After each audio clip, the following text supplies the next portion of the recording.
Welcome to Law and the Machine, where artificial intelligence meets the legal system, liability, regulation, intellectual property, and the government's uncomfortable role as both rulemaker and AI adopter. The law wasn't written for this.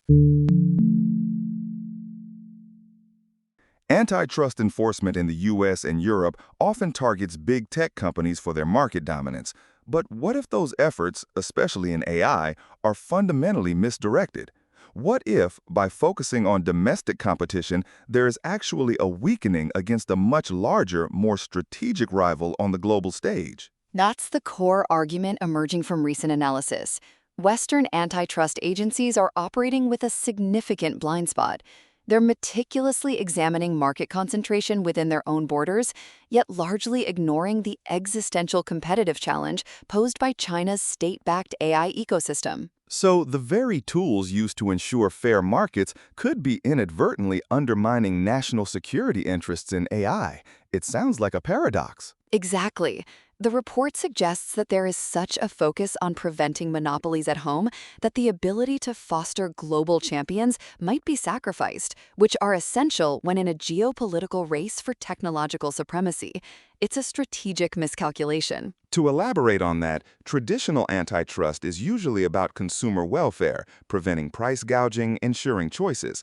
How does the emergence of AI, and specifically the global AI race, complicate that established framework? The traditional framework, especially the consumer welfare standard, is built around analyzing market outcomes like price and quality for consumers within a defined geographic market. For decades, that's worked reasonably well for most industries. But AI fundamentally changes the calculus.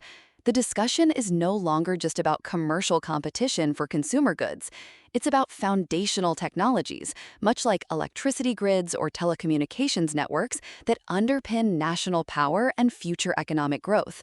The report argues that applying a purely domestic lens to a global technological competition of this magnitude is like trying to win a global chess match by only focusing on the pieces on one side of the board. And the missing rival in this scenario isn't just another company, but an entire nation-state with a vastly different approach to technological development. Precisely. China's AI strategy isn't driven by market forces in the same way Western economies are.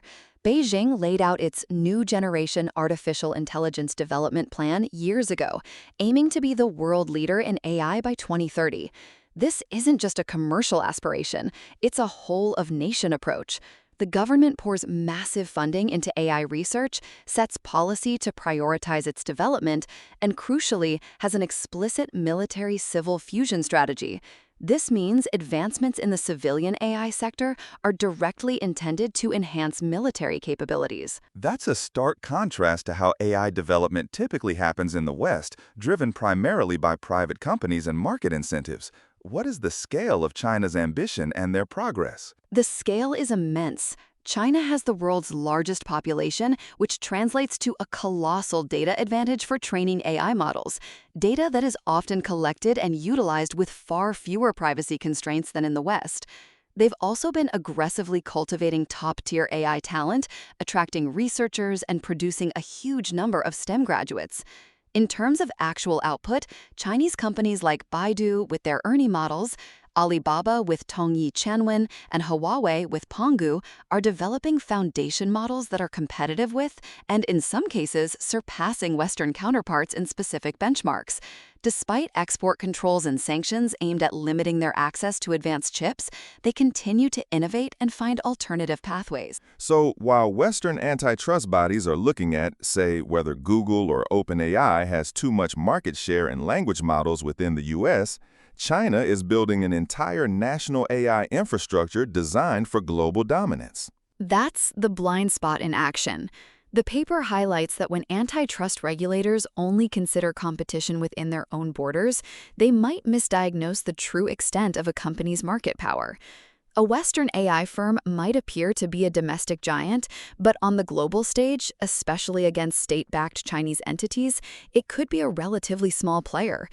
The concern is that by breaking up these giants or imposing restrictive measures, self-inflicted wounds are essentially being committed, weakening them at the very moment they need to be strong to compete internationally. It sounds like the situation is akin to preparing for a local marathon when the real competition is the Olympics.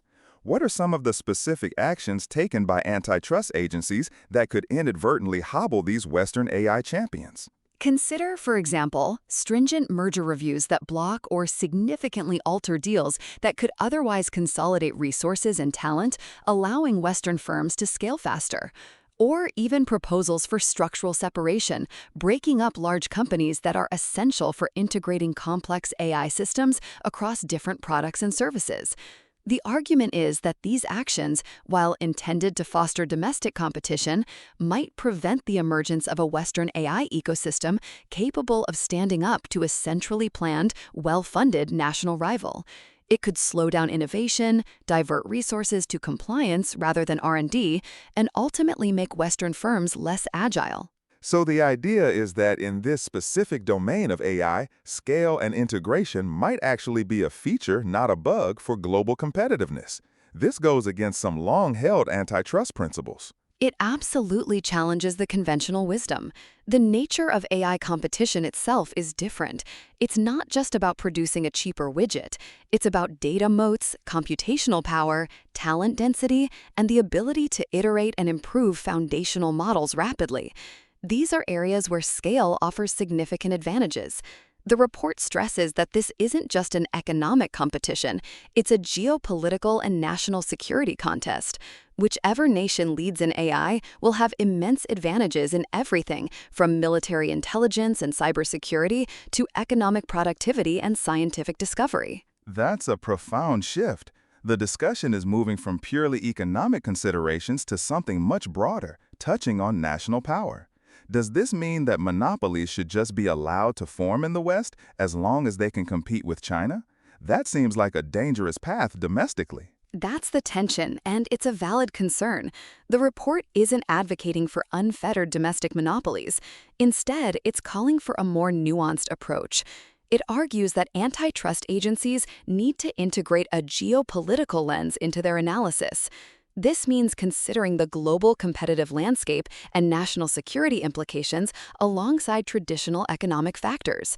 It's about understanding that dynamic competition, the race to innovate and capture future markets, might be more important than static competition over current market share, especially in an area as strategic as AI. How would that actually work in practice? How are geopolitical considerations quantified or incorporated into a legal framework that's historically been about market definitions and consumer prices? It's certainly not straightforward. One suggestion is for agencies to broaden their concept of potential competition to include global rivals rather than just domestic ones. It also implies a shift towards fostering Western champions, not by granting them explicit monopolies, but by ensuring that regulatory actions don't inadvertently hobble them in the face of state-backed foreign competition.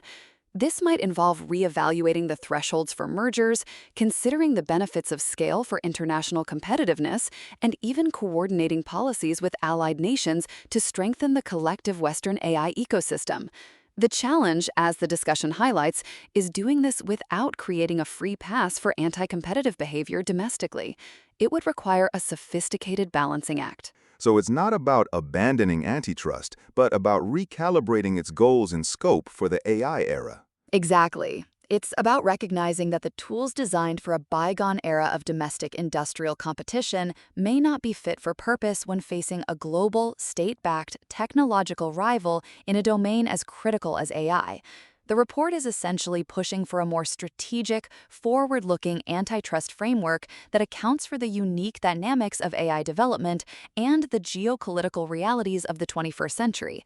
This includes addressing issues like data asymmetry, where China's vast data resources gives its AI models an inherent training advantage, perhaps through mechanisms like data trusts or synthetic data initiatives in the West. This entire discussion really prompts a rethinking of the fundamentals of what antitrust is supposed to achieve in a world driven by AI and geopolitical competition. It does. The core insight is that the current approach risks a significant strategic blunder. If a purely inward-looking antitrust policy continues to be applied, focused solely on domestic market structures, there is a risk of successfully preventing domestic monopolies while simultaneously losing the global AI race to a rival that doesn't play by the same rules. The consequence isn't just economic, it's about the future balance of global power and national security. So the immediate takeaway seems to be that policymakers need to broaden their field of vision. They can't just be looking at the domestic playing field. Precisely. They must integrate national security and geopolitical considerations into their antitrust analysis for AI, moving beyond a narrow consumer welfare standard to encompass long-term innovation and global competitiveness. And this means rethinking what market power actually means in an AI context, especially when facing a state-backed rival with virtually limitless resources and a whole-of-nation strategy. Yes, market power in AI isn't just about market share in a particular product. It's about foundational model development, access to data, computing infrastructure, and talent, all of which contribute to a nation's strategic capabilities. Finally, the warning here is stark. Current antitrust actions, if not reevaluated, could inadvertently weaken Western AI development, making it less competitive globally. It's a call to avoid what the report describes as self-inflicted wounds by prioritizing domestic competition to the detriment of global strategic positioning in the most important technology of our time. The question then becomes, how do agencies with traditionally economic mandates integrate such complex geopolitical factors without succumbing to protectionist impulses or creating new forms of regulatory capture? That's all for Law and the Machine.